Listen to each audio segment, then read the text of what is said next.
You know, we have incredibly great electronics now. So everything has got better in fishing over the years. I mean, absolutely everything. But our electronics have probably advanced further than anything else.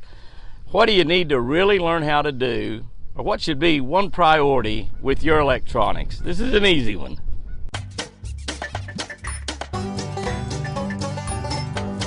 Whoa! That's a beauty. Good morning, guys and girls. On a little bit of a windy but a beautiful, beautiful, beautiful May 6th. I'm telling you, it is a gorgeous morning. Look at it, 2 Corinthians 9:8. 2 Corinthians 9:8. That's a long title. And it's a long scripture verse, but it's a great one. And God can give you more blessings than you need. And we can just stop right there, and that's a great verse, isn't it? And God can give you more blessings than you need. You need blessings today? It's a man. That's the man. That's right. Ask God what you need. God can give you more blessings than you need. Then, here's the important part though, then you will always have plenty of everything. You will always have plenty of everything, enough to give to every good work. Now, we're not just talking about money here. We're talking about talents. We're talking about time. We're talking about advice. We're talking about love. We're talking about hope. We're talking about encouragement. We're talking about kind words. Let's just read it again. And God can give you more blessings than you need. Then you will always have plenty of everything, enough to give to every good work. If your heart is overflowing with love, you got more love than you need. Give some away.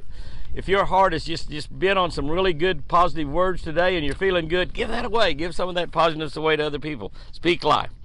Here's what I wrote about that. Over the years, we've held many events with the FOCAS group that required a lot of volunteer help. FOCAS is spelled F-O-C-A-S, Fellowship of Christian Anglers Society.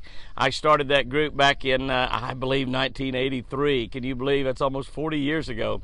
And it is still going on today. They still have FOCAS meetings at the tournaments and where a group of Christians get together one night or one evening, sometimes after registration. It changes, different ones. Bass and Gal did it for all 21 years that Bass and Gal was in existence.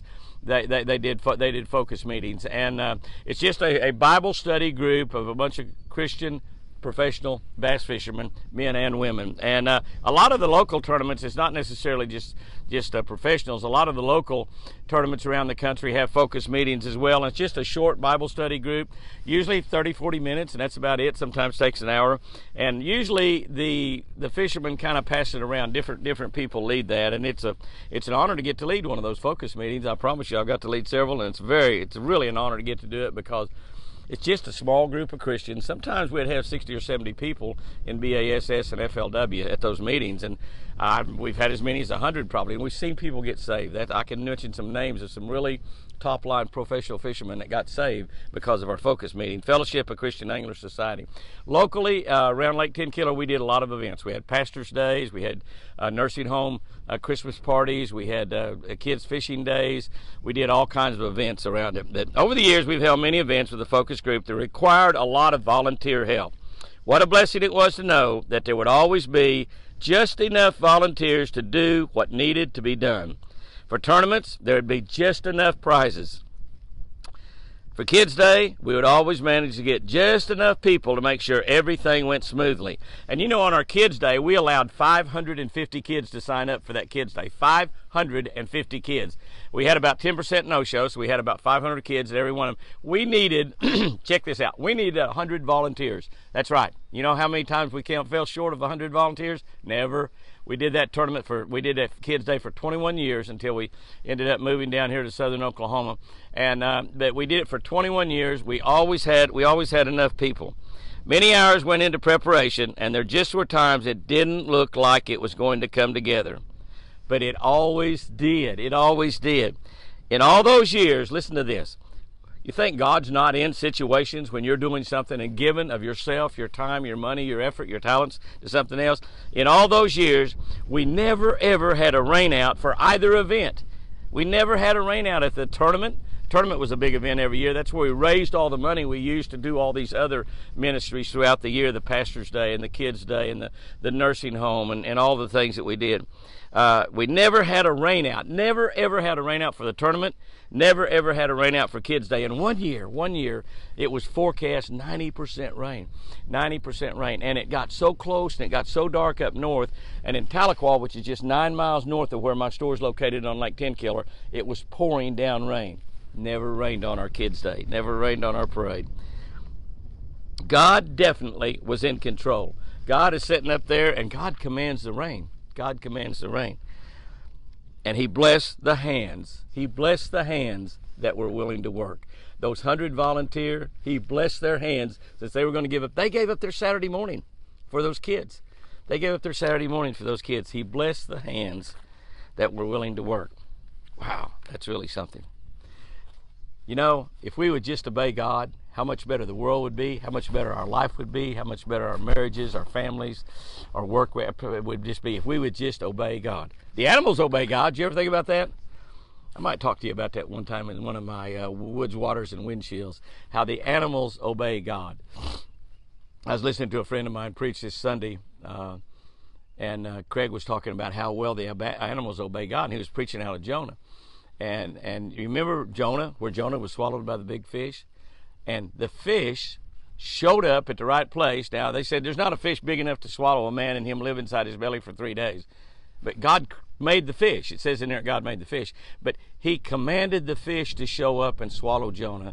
And then he commanded the fish to spit him out on shore. At the right place, right where he could get to Nineveh. The fish and the animals listened to God. We should take some advice from that. I'll talk about that one day. That's pretty cool. That's pretty cool. I can think of several examples, and y'all might be thinking about that, and we'll figure something out. Do a Woods, Waters, and Windshield on that. He blessed the hands that were willing to work. So if you're willing to give of your time, your effort, your money, your talents, your prayers, praying's a big deal. When you take time to pray, sincerely get in contact with God, it makes a huge difference. I'm a personal testimony to how much it helps, and I appreciate your prayers. Here's our tip for today. Take time to learn how to interpret your fish locator.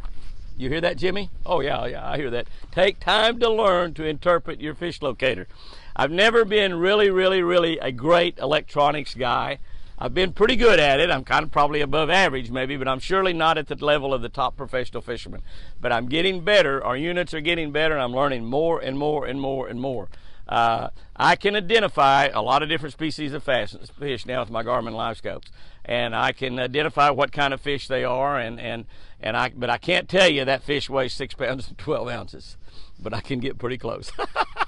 Learn to interpret your fish locators and what they all mean. Learn hard bottoms, soft bottoms, what grass is, what fish is, what bait fish is, what trees look like, what rocks look like, what stumps looks like. The more time you spend looking at that screen while you're fishing, the better off you are.